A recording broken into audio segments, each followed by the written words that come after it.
Greetings again and welcome to the United Hotspot. My name is Webb and here is our match preview of our big one back home at Old Trafford where we take on Fulham, a stubborn team lying 12th on the pile. Well, our chest is on for top four. My name is Webb. Let's get proper into this talk. Now, as we do head back home to take on Fulham, there will be motivation for the club officially because Sir Jim Ratcliffe is now the new official boss man and sheriff in town, and obviously that has got to come with a lot of motivation for the team. It inspires them probably to fight, and they know now who they are playing for, not just themselves and their dreams and families. They are playing for Sir Jim Ratcliffe, which for me, I think is something that has been lacking at Man United for a long time.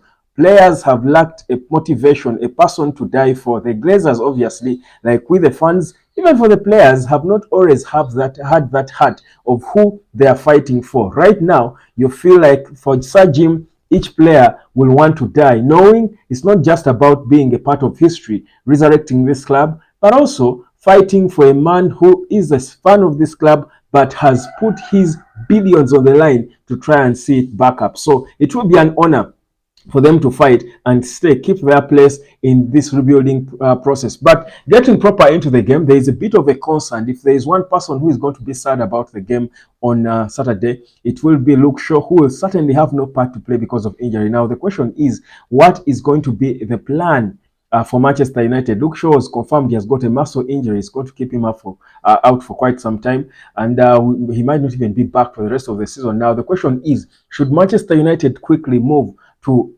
elevate Harry Amas, the 16-year-old kid who has been training with the senior team, but he's only 16? Or are we going to go and recall Alvaro Fernandez from his loan spell at Benfica? Remember, Alvaro Fernandez impressed a bit during preseason, had some couple of good games, but he was sent on loan again. We had loaned him before in 2022 to Preston, where he played over 39 games for them. Then we loaned him again to Granada, the following season. Now, that was last season. Now, we've loaned him to Benfica in Portugal. And even at Benfica, he has only played 3 games. His loan spell goes on until the end of the season, with an option of buying him permanently for 6 million euros should he play 50% of their remaining games of the season. Now, maybe that option could not happen because now we are desperate for a left-footed player, at least for the remaining 13 games of this season. So, question is, should we go now to Benfica? And United are considering that, going to Benfica and bringing him back.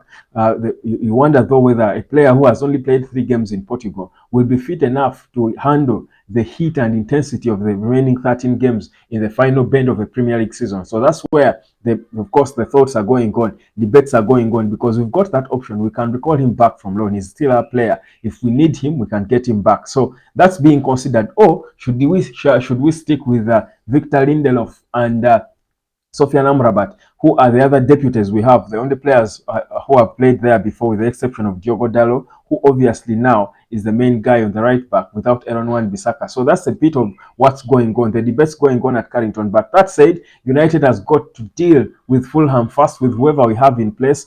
Fulham are stubborn, 12th on the pile, as you know, and they've got a beautiful manager in Marco Silva, a guy who has got a bit of character. I remember he was wanted by clubs in Saudi who are willing to double his wages at Fulham, and he said, no, I'm not going to Saudi. It's not about money for me. It's the respect and privilege of coaching in the Premier League that I want to enjoy even now. So he stuck to his guns, stayed at Fulham, and as we speak, they are lying 12th on the pile. For United, a chase for a top 4 is still on. We are not doing so bad because the teams ahead of us probably are not that bit of a scare. Especially Aston Villa and Tottenham Hotspur. So what we've got to do is maintain the run. We're on a good run, winning all 6 games in a row.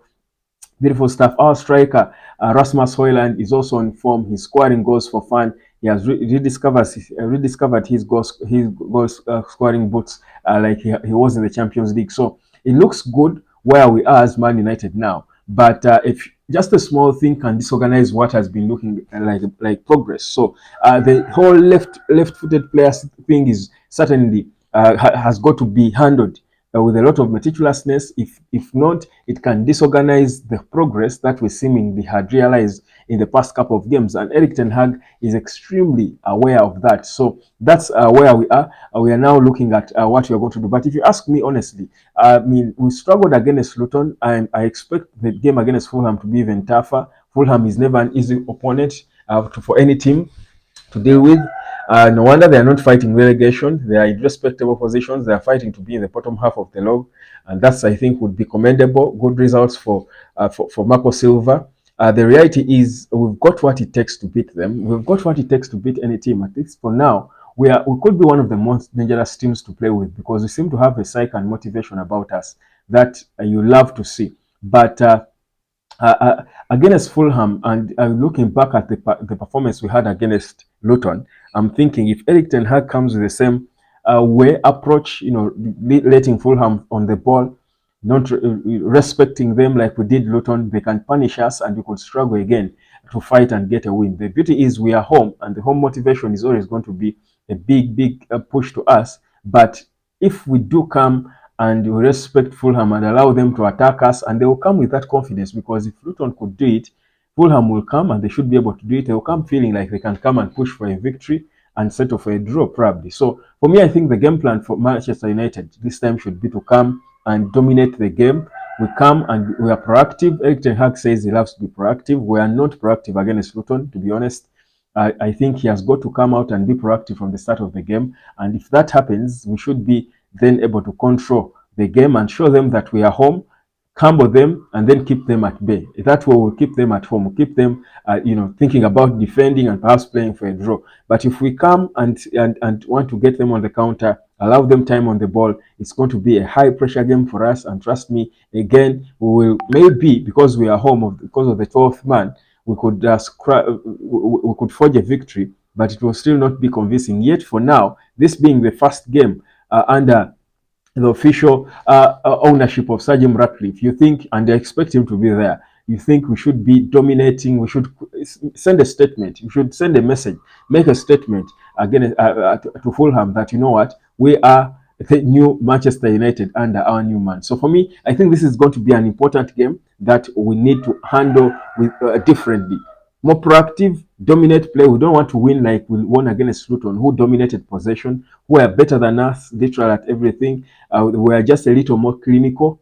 Hoyland specifically was a little more clinical, but they were almost better than us at everything, especially in the first half and the last minutes of the game. So my thinking for me is this time around, Man United should do a lot better. We should be dominating like we're supposed to against a team that I think we are on paper better than, and it's difficult to say that for the whole part of this season because we are Man United. We haven't been looking that good. This is an early game for us. It's a 6 p.m. kickoff, and for Man United, 6 p.m. kickoffs usually what I think. I don't know, those of you who believe in football superstition. I don't know what 6 p.m. A 6 p.m. kickoff is like to you, but I think they are okay games for us. But the reverse fixture, Man United won by a goal to nil. That one goal scored by that was scored by Bruno Fernandez. We are hoping that Fernandez returns to his form. It was actually a late goal. It came in the first minute of added time, if you can recall.